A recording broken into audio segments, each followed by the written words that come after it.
Ẹ káàárọ̀, ẹ káàsán, ẹ káalẹ́ níbikíbi tí ẹ bá ti ń wò mí. Ẹ káàbọ̀ sórí channel Mummy AJ TV. Fún ẹ̀yin tí ẹ bá come across channel mi for the first time, ẹ jọ̀ọ́ bá mi subscribe, ẹ bá mi like, ẹ bá mi share, ẹ bá mi comment. Ẹ̀yin tèmi, mo lérò pé ẹ ti wo eré Descent. Nínú eré yìí, ẹ máa rí ọ̀pọ̀lọpọ̀ ẹ̀kọ́ láti kọ́ nínú eré yìí. Nínú àwòrán mi, ẹ wo arábìnrin tó wà níwájú mi. Ó trust ọkọ ẹ̀ tó jẹ́ pé ó gba ìwé ọkọ ẹ̀ jẹ́ wípé ọkọ òun ò ṣe ṣìnà, pé tó máa ń sọ̀rọ̀ ọkọ alálùbáríkà wípé ọkọ òun ni number one. Even nígbà táwọn ọ̀rẹ́ ẹ̀ gan bá ń sọ wípé kó má trust ọkùnrin, ó ní òun lè fi anything búra wípé ọkọ tó fẹ́ òun sílé wípé ó yàtọ̀, pé kò ṣe ṣìnà, wípé òun trust ẹ̀, òun máa ń ṣọ lọ́tùn, òun máa ń ṣọ lósì, wípé gbogbo ìgbà lòun ti wo fóònù ẹ̀ pé àmọ́ kò sí anything nínú ẹ̀, pé kò ṣe ṣìnà, wípé òun lè fi ògùn ẹ̀ gbárí. Ẹ wo ibi tí ọkọ ẹ̀ tíyàwó sọ pé kò ṣe ṣìnà. Ẹ wo ibi tí ó ti ń bá ìyàwó pastor wọn ní àjọṣepọ̀. Ìyẹn ìyàwó pastor ìjọ wọn. Ẹ wo ibi tí wọ́n ti ń bá ara wọn ní àjọṣepọ̀. The same ọkọ yìí náà ló ń bá secretary ẹ̀ ní àjọṣepọ̀. The same ọkọ náà ló ń kó oríṣiríṣi àwọn obìnrin wá sí ọ́fíìsì ẹ̀. Ìmíì wọ́n á pàdé lóòtẹ́ẹ̀lì. Ìmíì máa wá láti Abuja.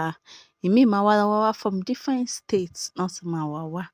Àmọ́ ẹ lè rí lójú ọkọ ẹ̀ wípé ọkọ ń ṣe ṣìnà. Ẹ wo ìgbà tó wálé, ara gift wá fún ìyàwó ẹ̀. Wọ́n live happily. Ọkọ yẹn ó perfect tó jẹ́ pé ó ṣe gbogbo ẹ̀ tó jẹ́ pé ìyàwó ẹ̀ ò rí traces kankan wípé ọkọ òun ṣe ìṣìnà. Ẹ wo ibi tó tún ti kọ ẹnu ìfẹ́ sí best friend ọ̀rẹ́ ẹ̀ wípé òun fẹ́ bá máa ní àjọṣepọ̀, kó máa ṣe wọléwọ̀de cause ìyẹn single mother ni. Ẹ wo ibi tó ti kọ ẹnu ìfẹ́ sí, ìyẹn kọ́kọ́ ṣákọ, but nígbà tó yá, ìyẹn gbà fún un.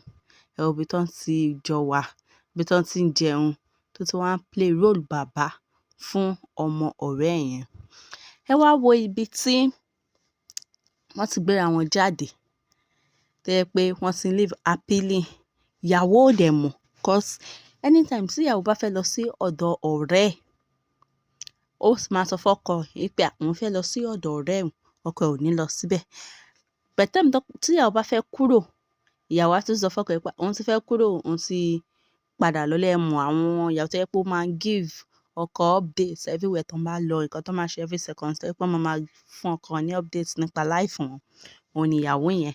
That's why ni ọkọ ẹ̀ fi mọ gbogbo movements ẹ̀, tí ó mọ̀ pé ọkọ tó fẹ́ òun sílé àti best friend òun, wọ́n jọ ní àṣepọ̀ tó jẹ́ pé ó padà wá lead sí oyún.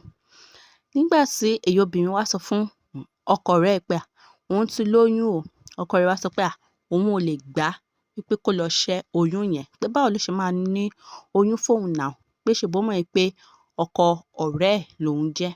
Ìyẹn wá sọ fún pé ṣé o mọ̀ pé ọkọ ọ̀rẹ́ mi ló jẹ́ nígbà tí òun bá mi ní nǹkan pọ̀ ni, àbí o ò rò tẹ́lẹ̀? Ìyẹn ṣá wá sọ fún pé kó lọ abort oyún yẹn, wípé òun ò fẹ́ oyún láti ọ̀dọ̀ ẹ̀. Ẹ wo ibi tí ìyàwó ti wá lọ set ọ̀rẹ́ ìyàwó. Ẹ wo ibi tó ti lọ set ọ̀rẹ́ ẹ̀ up, tó ń lọ organize party pé kó wá. Ẹ wo ìgbà tó wá, tó ń rọ́ lọ́tí yó, wọ́n ti fi nǹkan sínú ọtí fún un. Ó mú, nígbà tó mú, á ní pé kí ọkùnrin míì wá bá ní àjọṣepọ̀. Wọ́n wá set ẹ̀, wọ́n take picture ẹ̀, wọ́n ṣe gbogbo. Ọkùnrin yẹn wá ń lo picture yẹn láti fi blackmail ìyàwó ilé. Meanwhile, anything tó bá ń lọ ni èyí obìnrin máa ń sọ fún best friend ẹ̀. Èyí ìyàwó ilé ó dẹ̀ mọ̀ pé best friend òun ló set òun up láti fi òun punish ọkọ ilé òun. In fact ni mo rò pé ẹ̀ ń get ẹ̀. Ó lò ó láti fi punish ọkọ ilé ẹ̀. Ẹ wo ibi tí ìyẹn ti ń demand owó ńlá. Èyí best friend náà, òun náà ló máa gba wájú gba ẹ̀yìn pé why kí ló ṣẹlẹ̀ igbá kan àwọn kan. Meanwhile òun náà ni ó set, òun ni kòkò dúdú, òun ni ẹ̀fọ́ tó wà nínú kòkòrò tó wà nínú ẹ̀fọ́ tó ń jẹ ẹ̀fọ́ gangan, àkẹ́tù tí Yorùbá ṣe máa ń sọ, òun ni. Nínú eré yìí kọ́ wa ní ọ̀pọ̀lọpọ̀ ẹ̀kọ́, wípé kí èèyàn má trust anybody. If anybody tó bá tẹ̀ máa trust, not 100% trust, at least 80%, so that 20% yẹn ó máa jẹ́ tiẹ̀ in case if anything sup. 20% yẹn ó yìí máa hold ẹ, ò ní break down pátápátá. Ẹ wá wo ìgbà tí àṣírí wá tú. Ẹ wo ìgbà tí àṣírí tú, tí pásítọ̀ ti ká ìyàwó ẹ̀ pẹ̀lú ọkọ ọmọ ìjọ pé wọ́n jọ ní àjọṣepọ̀.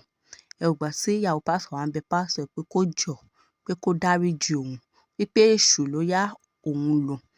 Ẹ wo ìgbà tó ń bẹ pásítọ̀, tí pásítọ̀ sáà sọ pé òun ò ní dáríjì, òun ò ní dáríjì, òun ò ní dáríjì, pé never, pé kò sí nǹkan tó máa mú òun dáríjì. Ẹ̀yin tèmi, mo fẹ́ kẹ́ lọ wo eré yìí. Eré yìí ó wà interesting, ó kọ́ wa ní ọ̀pọ̀lọpọ̀ ẹ̀kọ́. Number one, má trust ọ̀rẹ́ jù, má fi gbogbo ara trust ọkọ ilé ẹ anybody. Má trust wọn, má ní 100% trust fún anybody. Má ní, cause ilé ayé yìí change is constant, kò sí anybody tí ò lè change. Ẹ wo ibi tí ó ti ń bẹ pásítọ̀. Ẹ wo ibi tí àṣírí ti tú nígbà táwọn ọlọ́pàá wá arrest bọ̀bọ́ tó ń blackmail ìyàwó ilé pẹ̀lú best friend tó gbé iṣẹ́ ọ̀rẹ́ ẹ̀ lọ fún bọ̀bọ́ yẹn pé kó máa blackmail ẹ̀. Ẹ wo ìgbà tí ọlọ́pàá arrest gbogbo wọn, tó ń kó wọn wá sí station. Nígbà tó wá ń jẹ́wọ́, tó wá ń sọ fún ọ̀rẹ́ ẹ̀ pé kó má bínú, wípé ọkọ ẹ̀ ló ṣe òun, wípé òun fẹ́ punish ẹ̀ láti fi gba ẹ̀san lọ́wọ́ ọkọ. Ìyàwó wá wòye pé kí ló kan tí ọkọ tó fẹ́ òun sílé nínú matter yìí? Ṣé best friend mi ló jẹ́? Kí ló ṣẹlẹ̀? Why tó fi máa set òun up láti dá ẹ lóhùn rú? Wá explain everything fún ọkọ ẹ̀, wípé ọkọ ẹ̀ wọ́n jọ wà, òun ti lóyún fún, òun ti ṣe gbogbo nǹkan fún, òun ti ṣẹ́yún fún, òun ti ṣe gbogbo ẹ̀ fún. Ìyàwó ẹ̀ break down wípé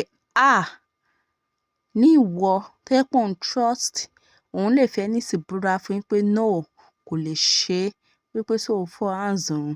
Ẹ wo ibi tí ọlọ́pàá ti sọ pé kán kó gbogbo wọn padà lọ sí cell, kán lọ tì í mọ́lé.